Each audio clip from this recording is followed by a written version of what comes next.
Ahora, Bueno, buenas tardes a todas las presentes, los presentes. Mi nombre es Linda Ortega, soy puericultora universitaria, técnica nacional en recreación y tiempo libre, y militante radical. Milito en el comité de Ituzaingó, en el comité de distrito. Bueno, lo primero que quería, antes de empezar a las oradoras, las participantes, las invitadas, quería hacer una mención como puericultora de que del 1 de agosto se conmemoró la Semana Mundial de la Lactancia Materna. El lema de este año es apoyar la lactancia materna para un planeta más sustentable, donde la Organización Mundial de la Salud y UNICEF persuaden a los gobiernos para favorecer la lactancia materna a las mujeres lactantes. Bueno, dicho esto, quiero agradecer a la Fundación Ricardo Rojas y a la Red de Mujeres Radicales el hacerme partícipe como moderadora y por el espacio brindado. Hoy tenemos un temita que nos aboca, que yo le digo temita, pero fue tema, es la escuela secundaria en tiempos de pandemia y la lectura en nosotros. ¿Cómo transcurre la escuela secundaria en estos momentos donde los chicos están en su casa? ¿Qué temas incluyen? ¿No? ¿Qué problemas y qué desafíos también tenemos? Y para eso tenemos dos especialistas. Tenemos con nosotras a Nora Sedem, profesora del nivel secundario y superior, directora titular del nivel secundario en uso de licencia por cargo de mayor jerarquía, inspectora de enseñanza del secundario, afiliada radical y militó en Franja Morada durante su paso por la universidad. Tenemos a Silva Pacini, profesora de letras y también de la UCA de Chascomús. Las dos actualmente viven ahora en Chascomús. Bueno, le cedo la palabra a Nora. A ver, Nora, ¿estás con audio? Sí, buenas tardes a todos. En principio quería agradecer a la Fundación Ricardo Rojas la posibilidad de poder hacer un recorrido muy breve por los tiempos de la situación que estamos viviendo en las escuelas, a la Red de Mujeres Radicales, especialmente a Linda, a Liliana Chipoloni, a Mónica Mastandrea, a Inés Halm, a Mary, a todas en general que diariamente nos nutrimos de diferentes temas que cada una tiene su especialidad, ¿no? Cuando surgió la propuesta esta, me pareció muy interesante tocar el tema o intervenir con el tema al estar en territorio y en este momento, más allá del conocimiento que tengamos cada uno de lo que es la escuela, de lo que es el sistema educativo argentino, yo me voy a referir al sistema educativo argentino estatal, no privado subvencionado, sino estatal. El privado subvencionado está actuando de manera similar, pero con otras características. Y esto tiene que ver con cómo nos encontrábamos en febrero frente a un calendario escolar por delante y una situación de inicio de clase, de semana de recibimiento, con toda una agenda preparada para lo que iba a ser el ciclo lectivo 2020 con un montón de ilusiones en diversos niveles. En principio, lo que voy a mencionar van a ser cuestiones nodales, y por ahí me gustaría compartir una pantalla, si me permiten, como para que ustedes vean por dónde va a ir el recorrido. Después la saco. Así nos vemos las caritas, como les digo yo a los chicos.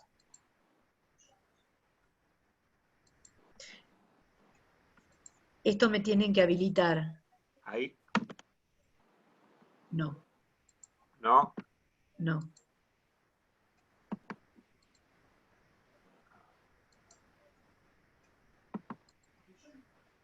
A ver.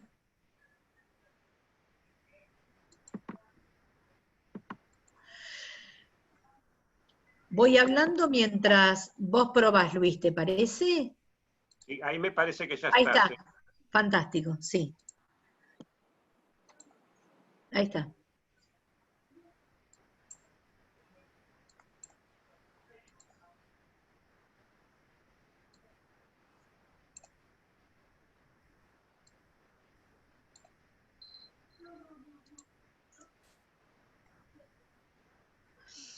Hacer escuela significa para los docentes en general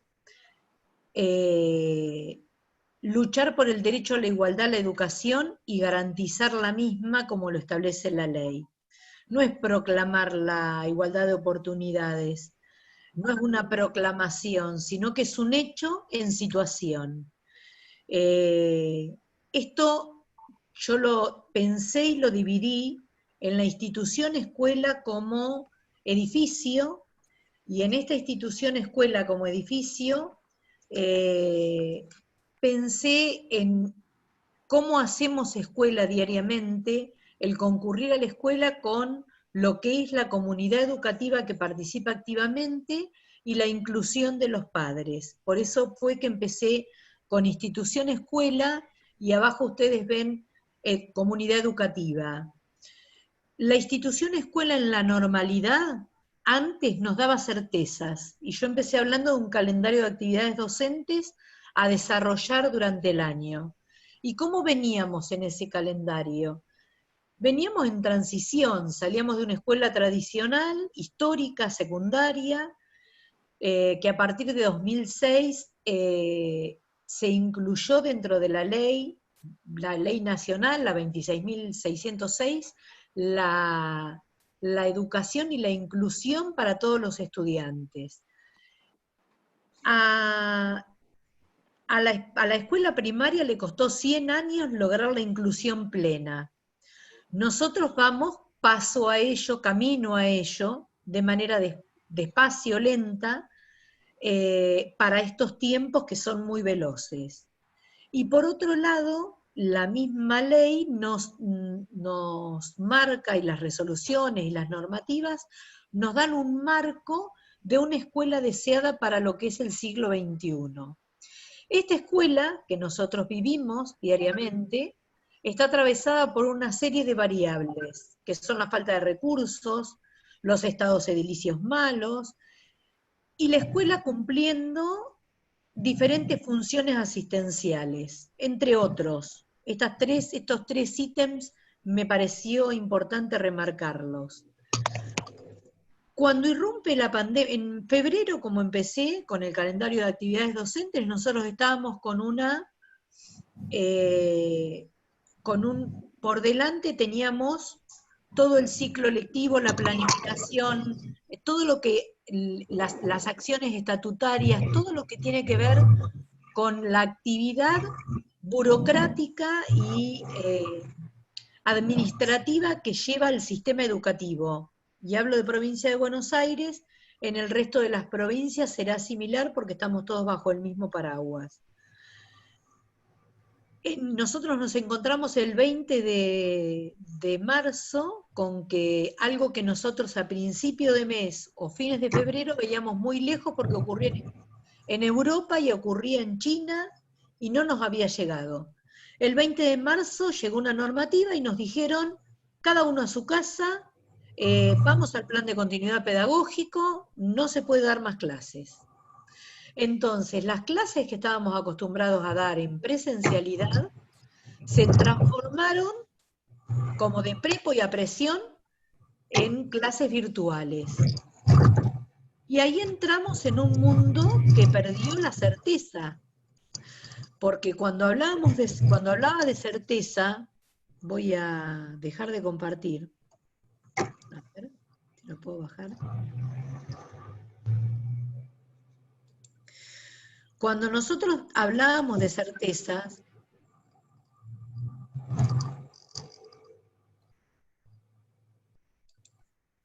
no puedo. ¿Por qué? No puedo dejar de compartir. Ahí está.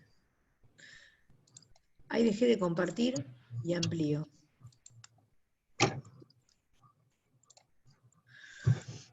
Cuando nosotros hablábamos de certezas en la escuela clásica, estábamos hablando de algo que estaba preestablecido, mientras que en la virtualidad nosotros lo que teníamos era un plan de continuidad pedagógico que llevar adelante, una contingencia marcada por un reglamento de instituciones educativas en Provincia de Buenos Aires, en un decreto, ley, con 2 artículos que son los que regulan 103 y 104, que regulan el plan de continuidad pedagógico. Y nos encontramos frente a docentes que manejaban tecnología, a docentes que no manejaban tecnología, pero que tenían que dar clase. Y entonces acá yo hice una división, no sé si ustedes alcanzaron a ver, hice una división de qué pasa con los chicos, qué pasa con los docentes y los equipos directivos y qué pasa con las familias. Porque la escuela de pronto irrumpió en el hogar. La escuela es una institución que está históricamente creada exclusivamente para la enseñanza, pues esa es la función de la escuela. Y como tal, ahora nosotros no tenemos que hacer escuela en la escuela, sino que tenemos que hacer escuela en otro contexto, totalmente diferente e inédito, pleno de incertidumbres. Estas incertidumbres que nos atraviesan a nosotros adultos que habitamos la escuela, a las familias, con toda la particularidad que está surgiendo en cada una de las familias que está atravesada por falta de recursos, por falta de trabajo y todo lo que ya conocemos, nosotros nos encontramos con que tenemos que enseñar. Y una de las certezas que se estaba o se pretendía a través del plan de continuidad y que ahora hemos tomado conciencia muchos de nosotros, es que ese programa se está llevando adelante como se puede y que no va a poder brindar la certeza que los chicos aprendan y promuevan. Promuevan con saberes socialmente significativos, como lo dice la ley, como lo dice el diseño. Entonces nosotros nos encontramos con los chicos, por un lado, que están con determinados sentires frente a esta situación, determinados pensamientos o pensares, como dicen en psicología, y determinados saberes que no son los que necesitan, por ejemplo, para seguir un nivel superior. Y nos encontramos, y esto que estoy hablando no es solamente de secundaria, sino estoy hablando de todos los niveles. Nosotros tenemos como obligatoriedad el nivel inicial hasta el nivel secundario. Y el nivel superior está trabajando de la misma manera. Se está haciendo un seguimiento cuerpo a cuerpo de los estudiantes para retenerlos en el sistema y para enseñar a través de diferentes plataformas y de cómo se ha organizado cada instituto superior o cada facultad para llevar adelante la educación, no siendo obligatoria. En este contexto, nosotros nos encontramos en el nivel obligatorio con chicos que terminan nivel, que terminan 6º año de primaria y tienen que entrar a un nivel secundario, con chicos de primer año que tuvieron una semana de clase, la semana de recibimiento en febrero y una semana de clase, y nos encontramos con chicos de 6º año con una serie de rituales que tiene el 6º año, que quizás nosotros no lo vivimos, pero está el UPD, el último primer día, la presentación de camperas, que para ellos es sumamente importante, el viaje de egresado, está 5º año preparando la fiesta de egresado de 6º, una serie de expectativas que para un adolescente, y en la etapa adolescente, por ahí no voy a entrar en una cuestión psicológica, pero hay diversos autores que hablan acerca de los duelos del adolescente con la pérdida del cuerpo de la infancia, con las crisis de identidad según Erikson, Dolto con sus duelos, Erikson que nos habla de la identidad que vamos reafirmando a medida que vamos pasando diferentes crisis, y la primera comienza en la adolescencia. Esta adolescencia que se ve atravesada por estas situaciones, que están ocurriendo y que son situaciones inéditas. Nosotros cuando veíamos lo que era la pandemia nos remitíamos al medioevo, a principio de siglo pasado con la fiebre en España, pero no es algo que pudiéramos pensar ilusoriamente o fantasiosamente respecto a lo que podría ocurrir, a que esta situación podría ocurrir en esta época del mundo del conocimiento, ¿no? Donde hay antibióticos para las bacterias, antivirales, donde sabemos que una vacuna, de acuerdo a cómo muta un virus, ya deja de ser efectiva, estamos esperando ansiosamente una vacuna, pero esto también hay que pensarlo. La vacuna, el virus mutó en una molécula de ADN y es otro virus. Esto ya es de biología. Entonces son situaciones inéditas que se presentan, que algunos jóvenes lo perciben y muchos adultos sí lo percibimos. En esto de los adultos están los adultos de la escuela y los adultos de los hogares. Los adultos de la escuela pasaron a tener un nuevo rol en la virtualidad y de dejar de hacer escuela en la escuela a hacer escuela en el hogar. Contraponiéndose dos conceptos que tienen que ver el tecnológico con un modelo conductista, y cuando hablo de un modelo conductista, que la tecnología lo resuelve todo y nos estamos olvidando del cara a cara y de la necesidad del contacto que tiene el estudiante con su profesor o su profesora o su maestra, y a veces la escuela, y hablando de escuelas estatales, la gente que trabajó en escuelas estatales sabe de qué hablo, la escuela es el único lugar donde los chicos encuentran un espacio, su espacio, y son escuchados, con directores y profesores que están desbordados por esta situación, profesores que han tenido que salir a aprender tecnología y a su vez enseñarla para que los chicos trabajen en las plataformas, y que están dando todo y que tienen estrategias y trabajan hasta cualquier hora, y doy fe de ello por haber conducido una escuela durante el inicio de la pandemia, ahora como supervisora, que tengo 10 años de supervisora, pero ahora en este momento como supervisora, las estrategias que tiene cada escuela para llegar a los chicos, más allá de la función asistencial de los bolsones, imprimir los trabajos y llevarlos a los hogares a aquellos chicos que no tienen conectividad, con plata del dinero de los bolsillos de lo que ganan los docentes, y por eso me pareció importante, porque nosotros como docentes aplausos no recibimos. Nadie dice cómo trabajan los docentes, y no estoy diciendo que aplaudan o que lo digan, sino que haya un reconocimiento del trabajo denodado que están haciendo sin horarios y sin fines de semana y sin feriados. Y por otra parte los padres, que no es menor esto, que han tenido que verse involucrados en las tareas de sus hijos cuando antes por ahí en secundario no lo estaban. Y frente a esta situación de escasez económica, falta de recursos, un solo celular por hogar, están dando respuesta. Las escuelas reciben respuesta de los padres se comunican con las escuelas, con las preceptoras, con los equipos de orientación escolar. Esto me lleva a pensar qué de positivo podemos sacar de todo esto. ¿Qué podemos tener nosotros para un futuro cuando esta pandemia pase? Por eso había marcado qué va a pasar después. Entonces yo creo y observé, por ahí a ustedes se les puede ocurrir alguna otra idea, que queda abierto. Se han fortalecido los equipos de trabajo docente.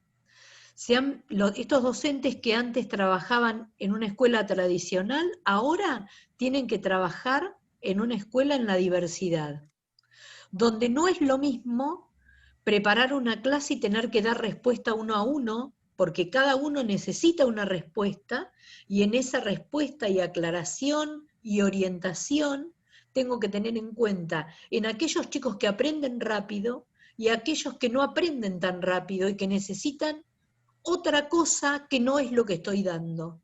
Entonces tienen que pensar en una alternativa, Y en eso por ahí consiste uno de los principios del trabajo en la diversidad. ¿De qué otra forma pueden aprender?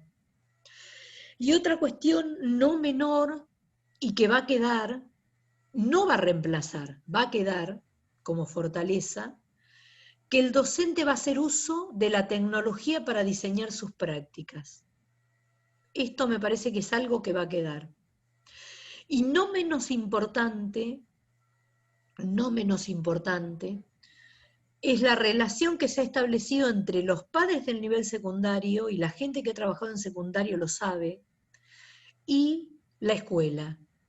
Hoy los padres se comunican con la escuela, se comunican con los profesores, se comunican con los preceptores. Esto es fundamental. Los padres, hacíamos reuniones de padres y los padres no iban a las reuniones. Iban pocos, o iban los padres de los chicos que se portaban bien. Bien entre comillas, ¿no? Y aquellos que nosotros necesitábamos hablar no iban. Y ahora están yendo, y están preguntando, y están pidiendo, y quiero que mi hijo acceda y tenga los materiales, no tengo recursos. Y la escuela da respuesta, los profesores dan respuesta, y muchas veces con los magros sueldos que todo el mundo conoce, y el dicho lo lleva adelante, que es más hambre que maestro de escuela, ¿no? Los profesores y las maestras están dando respuestas de todos los niveles, de inicial, de primaria, las preceptoras, y una cuestión que no es positiva, y la dejo para el final, y para pensar y ver cómo se trabaja con esto, cómo puso en evidencia, y nosotros pudimos vislumbrar como en la sociedad, con una total crueldad, la brecha que existe entre los que tienen y los que no tienen.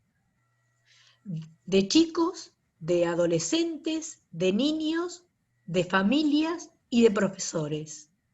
Están aquellos que tienen y que pueden acceder, y están aquellos que no pueden acceder. Que no pueden acceder a lo básico, a un derecho que es la educación, algo que el Estado tiene que garantizar como tal, a una obligatoriedad de los niveles inicial, primario, secundario, y que no se está pudiendo dar respuesta.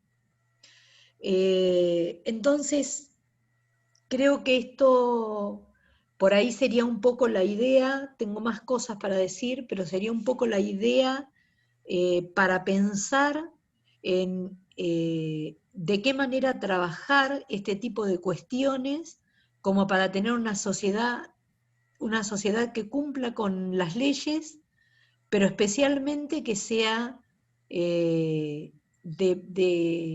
brindar oportunidades para todas las personas. Que todos los niños y adolescentes y jóvenes puedan acceder a los bienes culturales, al aprendizaje, a la escuela, y por qué no también los adultos, ¿no? Aunque no sea obligatorio, los adultos. Quedo abierto y a la espera de las preguntas que me quieran hacer, puedo profundizar cualquiera de estos temas. Y le doy la palabra a Milva, que va a hablar de un tema no menor, que es la lectura, que comienza en un contexto no educativo muchas veces, y que comienza en nivel inicial. Milva. Bueno, muchas gracias, Nora, por el pase, como dicen en la radio. Buenas tardes a todos. Me encanta a todos, léase todos y todas las mujeres que estamos acá, que somos gran mayoría. Bueno, a mí me gustaría empezar a hablar, antes de empezar, quiero dar un agradecimiento a la gente de la red por la gran oportunidad que nos da, y también a la Fundación. Como les decía, esperen que pongo el cronómetro, porque si no me voy a pasar de largo y va a ser un lío. Bueno, ¿se escucha bien? Sí. ¿Sí? Perfecto. Sí. En principio tengo tres núcleos temáticos. Voy a compartir pero rapidito en el chat, van a fijarse ahora, van a ver que les puse un link que los va a llevar a los núcleos temáticos que voy a trabajar. Digamos que los subtítulos, ¿bien? Bueno, arrancamos. En principio voy a hablar de la lectura en los niños y las niñas, ¿bien? Y me voy a referir a qué edad se empieza a leer. Y bueno, si nos preguntamos a qué edad, la verdad es que en realidad no sabemos. Porque podemos decir que en un promedio los chicos arrancarían a leer entre los 5 y los 6, pero hay chicos que a los 2, 3, 4, por su capacidad, logran hacerlo. Incluso hay chicos que logran hacerlo recién entre los 7 y los 8. ¿Y a qué edad se termina? Y la verdad es que tendríamos que decir que nunca. ¿Por qué? Porque si nosotros pensamos solamente que leer es decodificar un código, entonces sí, bueno, claro, cuando aprendamos las letras, las palabras, los enunciados, vamos a tener entonces que podemos descifrar ese código que tenemos enfrente. Pero todos sabemos que la lectura no es eso. La lectura tiene muchísimo más. La lectura es poder comprender lo que leemos, poder empezar a dialogar con el texto que tenemos enfrente, y cuanto más crecemos, más podemos dialogar. Y vale decir, cuanto más leamos, más podemos constituir nuevos textos. Por otra parte, el lenguaje no es uno solo, y entonces podemos leer distintos lenguajes. Vamos a poder leer código binario, código Morse, vamos a poder leer una partitura musical o un conjunto de colores y formas. Bien, entonces la lectura es tan amplia y nos vamos constituyendo en base a lo que vamos leyendo. Los textos no solamente son lectura en texto, también son textos cuando leemos entre líneas lo que otros dicen, cuando podemos leer diferentes clases de textos.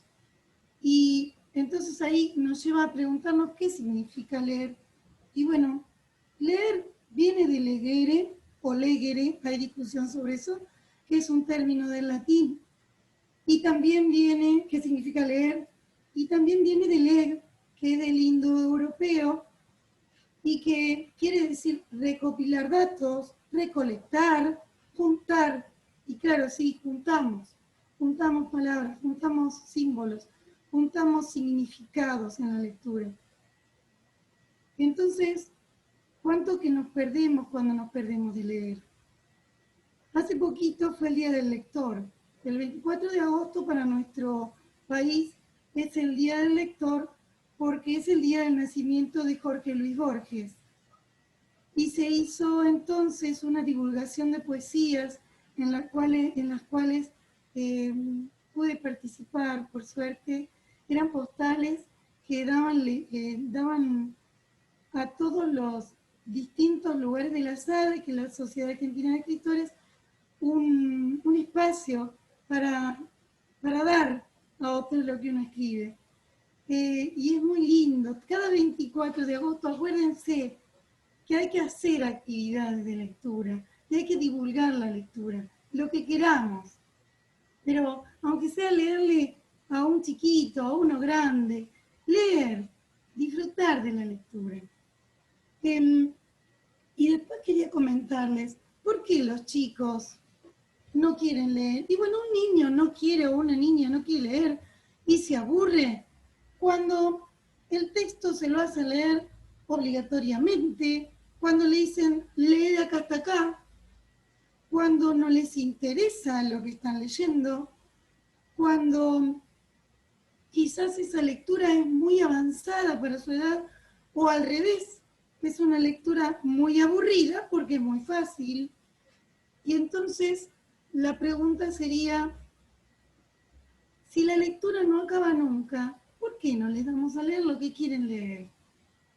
Si les gustan los aviones, lean de aviones. Si les gustan las mariposas, de mariposas. Si les gusta un youtuber, hagamos que los niños y niñas puedan leer sobre el youtuber al cual siguen.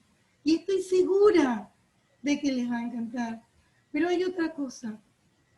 hay que permitir que los chicos puedan leer literatura, porque en la literatura se crean, se recrean imágenes, ayuda la literatura a la imaginación.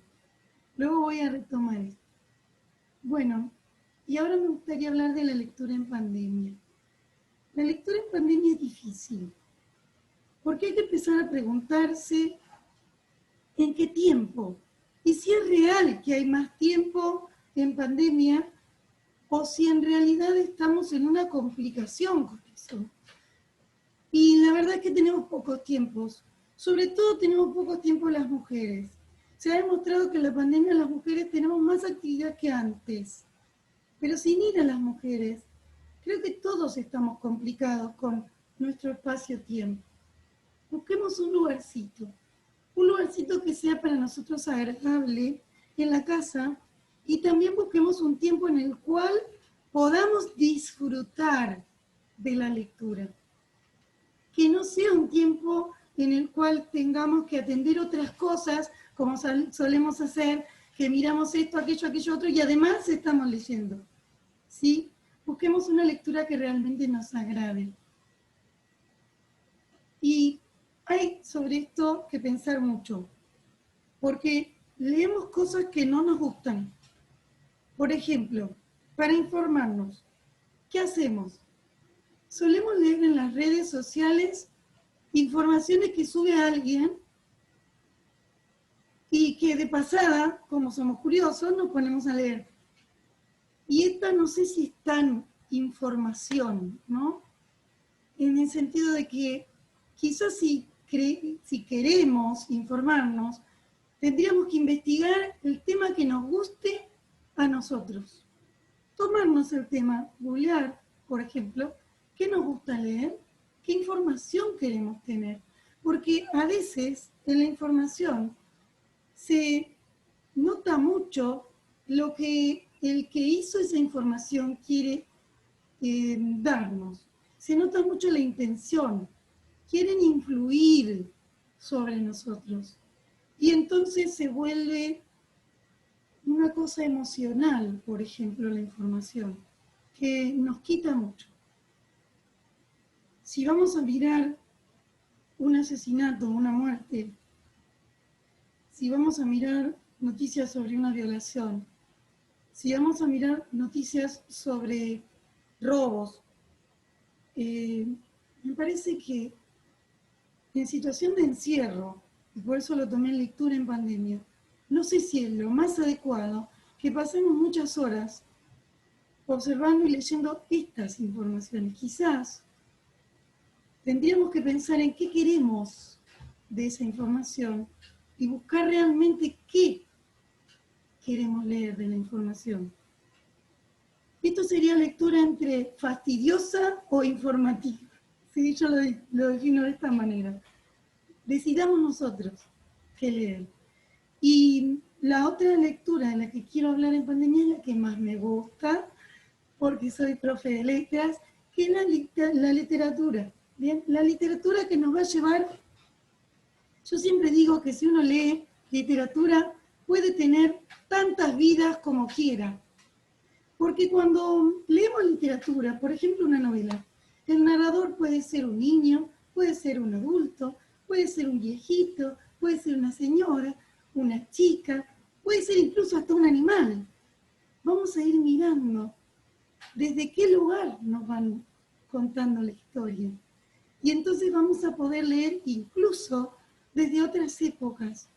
Hay un analista de la cultura que es Williams, y Williams dice que si analizamos la historia, podemos ver un libro de historia, podemos analizar los hechos históricos, podemos buscar vasijas, si somos antropólogos, huesos, podemos, si somos sociólogos, analizar esa sociedad de acuerdo a los rastros que nos fue dejando. Pero dice Williams, hay un modo de leer la historia, que es el único lugar que tenemos, o desde el único lugar que podemos acercarnos, es desde la literatura. Porque él explica que hay una estructura de sentimiento, que es aquella que se da en los lazos sociales. y que solamente está explícita cuando hay narraciones literarias, cuando encontramos libros de otras épocas y leemos historias de otras personas, podemos vivir realmente cómo fue esa época. Un ejemplo sería leer Frankenstein de Mary Shelley. Nos va a contar un poquito por qué Mary Shelley tenía 18 años cuando creó Frankenstein, cuáles eran los monstruos que ella veía y que ella pone en ese Frankenstein, no, porque es el doctor, en ese monstruo de Frankenstein. Y cuántas eran las ligazones y los terrores que podría haber en esa época, incluso desde el mundo femenino. No se puede entender a monstruos sin entender que la que escribía era una chica de 18 años de esa época. Y digo, entonces, cuando leemos literatura, ¿cuántas cosas podemos aprender de ahí? Y yendo un poquito a nosotras, voy al último tema, que me van quedando unos 5 minutos, que es la lectura y nosotras. Nosotras llegamos tarde al estudio. Las mujeres llegamos tarde porque en una sociedad patriarcal tenemos pocos siglos de haber estudiado y llegamos tarde, y voy a mencionarlas solamente por algunas razones. Por la crianza, por el trabajo doméstico, por el cuidado de otras personas, no solo niños, personas adultas mayores, por ejemplo, por el cuidado de enfermos, porque nos hicimos cargo de un desempeño laboral temprano, por ejemplo, muchas de nosotras, sobre todo en los lugares más pobres, vamos a encontrar que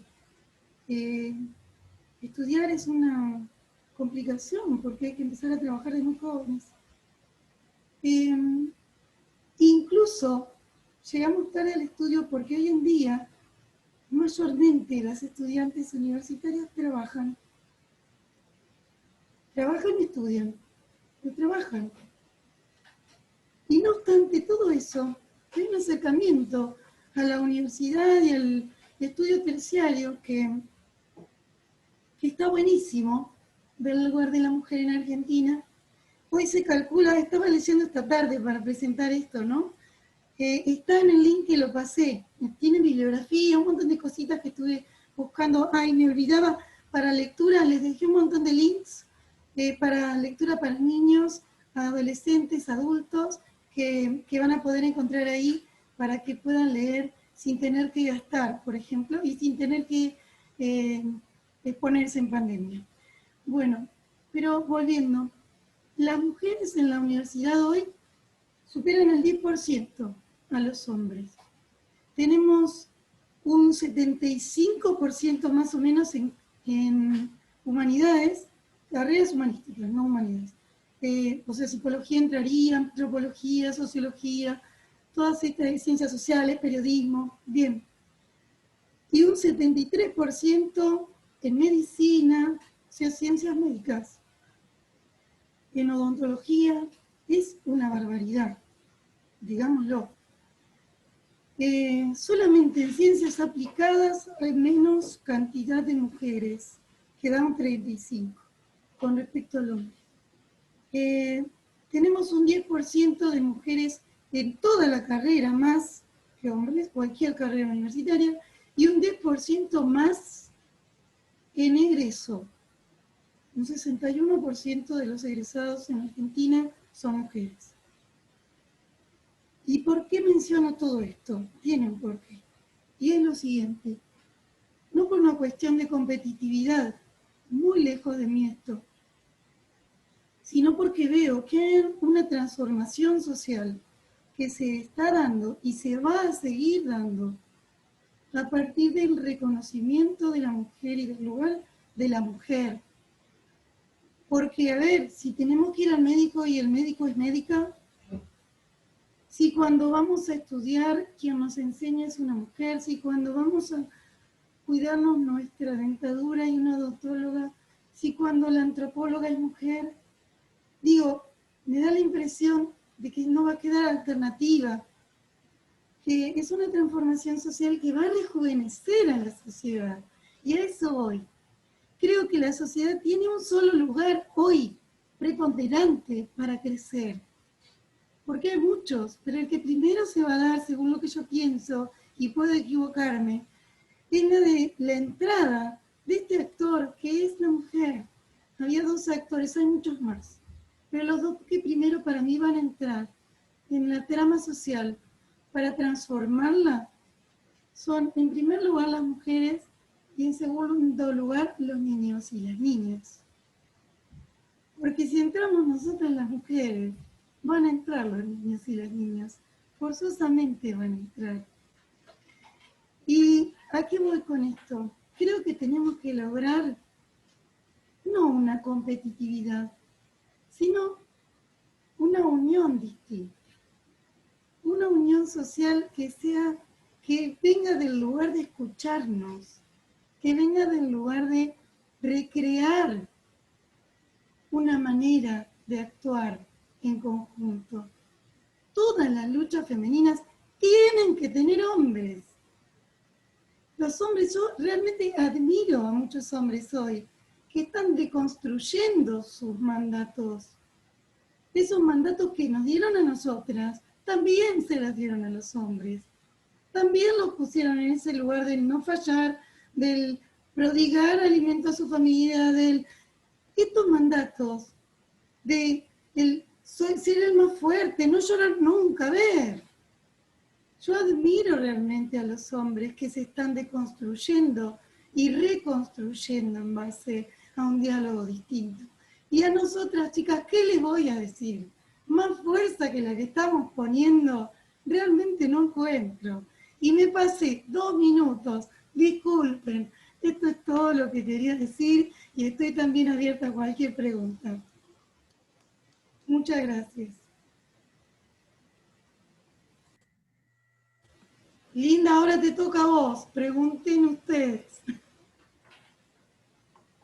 Ahí está. Bueno, gracias